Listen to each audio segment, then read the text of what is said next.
Hey, what's up, what's up, what's up, what's good, what's cracking, what's popping, what it do, what's cracking? Hi. A gracious good morning to you good people. It's your girl KB. You know what I do. And you know why I do it. It's Thursday morning. It's January 29th and it's 2:47 in the AM. Got my oolong tea with a little ginger and lemon. I don't know if you guys imbibe in various teas, but I love a good cup of tea in the morning to jumpstart me. Some people do coffee. If I do coffee, people won't like me. I take hyphy to a whole new level when I drink coffee. You need to know that. Anywho, got my oolong. Oolong smells reminiscent of weed. And not the good kind, the sticks and stems. Some of you know what I'm talking about. Others of you are asking the question, what do you know about weed? I ain't always been saved. We didn't have those vape pens and excuse me, the oils and all that other good stuff that they have now. I don't mess with it because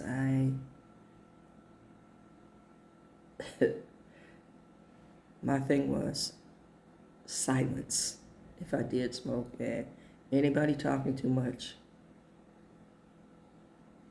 wasn't a good thing. Wasn't a good outcome, let me put it like that. So, some things you just don't mess with. I don't mess with a lot of things these days. I don't mess with a lot of people these days. You know, you reach an age and stage in life where you just, nah, I'm done. I'm good, bro. Miss me. You know, and it's the same process, I guess. I'm not even going to guess. I'm going to say emphatically. When you're on a healing journey, there's some things that just don't get a pass anymore. You know, I used to draw lines in the sand for boundaries. But see, the thing about drawing lines in the sand is sands shift and boundaries get blurred.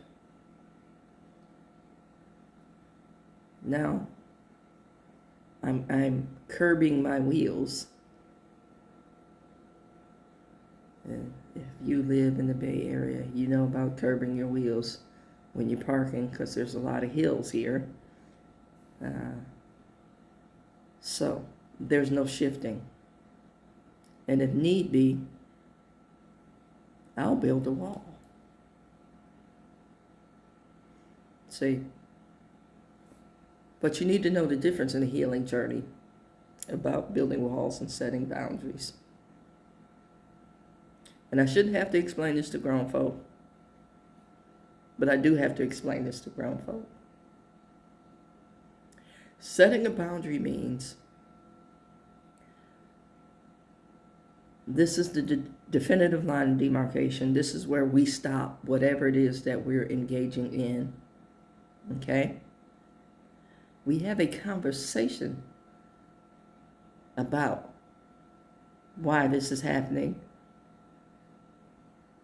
See, that's the key part.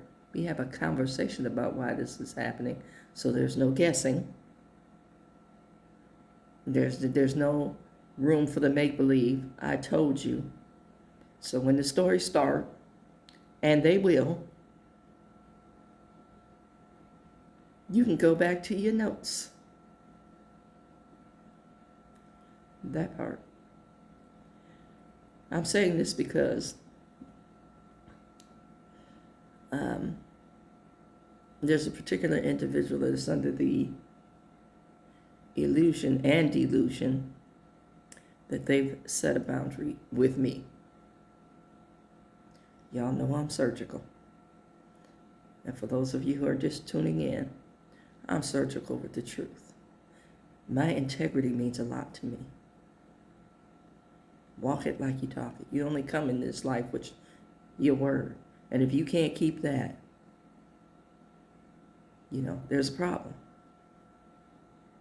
Okay, so this particular individual thinks they're setting a boundary with me, and the boundary is established by silence. First of all, the silence happened when you started doing dirt. Let's keep this clear. You know, you thought you were moving in silence, and you played in my face, and you thought I was too stupid to put two and two together. So that's the ultimate sign of disrespect. Okay, so there was silence. Throwing rocks and hiding your hands. Then there's this grand gesture. I don't want to be friends anymore. Okay. That's fine. That's cool.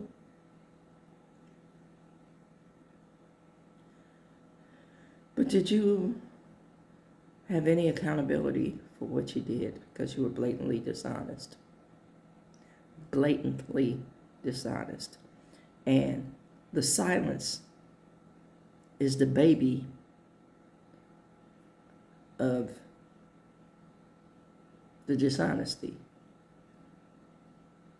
Or I want to say the infidelity, the baby. The silence is the baby from the infidelity.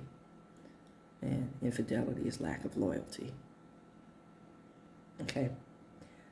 The silence is also the means by which you stay okay.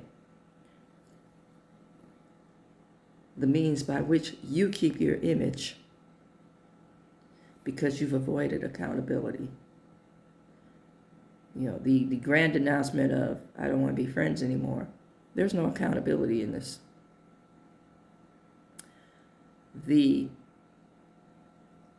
conversation, if any, now I'm speaking in general terms now, the conversation, if any,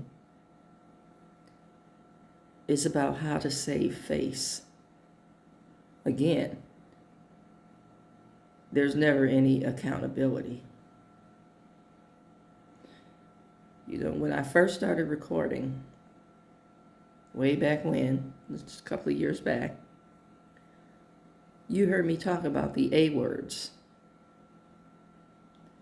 And you've heard me talk about apologies. Apologies have parts. There's the I'm sorry. A lot of people never get past that. There's the acknowledgement of wrong. I'm sorry, I did X, Y, Z. There's the restoration process. How do I make this right? Now, the majority of us never get there. And if you can't make it right, because sometimes apologies don't reopen doors. Okay, if you can't make it right, how do you heal from that? And baby, silence is not the answer. You never fix anything. You never attempted to fix anything. You set your trash can by the side of the road in hopes that it gets picked up. But guess what? You now have a train of garbage cans. There's bodies in your wake.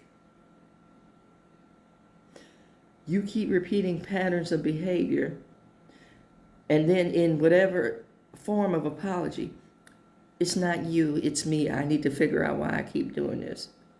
You ain't done no work.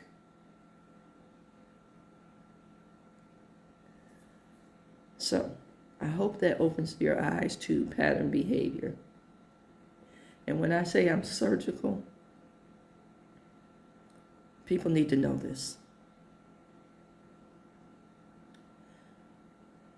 My phone is set up in such a way, I've adjusted my settings, where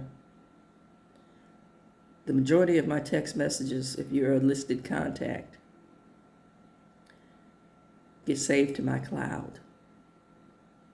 So the minute you tell me some gaslighting story, I'm pulling up the receipts.